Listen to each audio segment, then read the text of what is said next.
చీకట్లో నడిచే నాయకుడా, ఒక్కసారి ఆగి ఆలోచించు. నీ వెలుగు వెనుక నిలిచింది ప్రజల నమ్మకం, వారి ఆశలే కదా. డబ్బు విలువ తెలుసుకున్నావు, అధికారం రుచి చూశావు, కానీ ఓటు వేసిన చేతుల విలువ ఎప్పుడైనా గుండెల్లో పెట్టుకున్నావా? పదవి వచ్చిన రోజు పలకరించిన వారిని పదవి పోయే రోజు గుర్తుపెట్టుకుంటావా?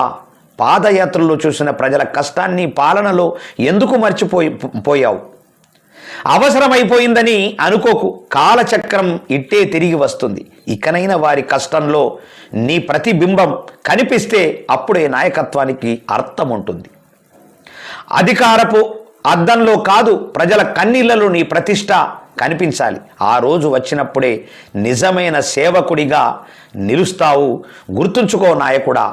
మరి డబ్బు, పదవి, ప్రభావం అన్నీ తాత్కాలికం.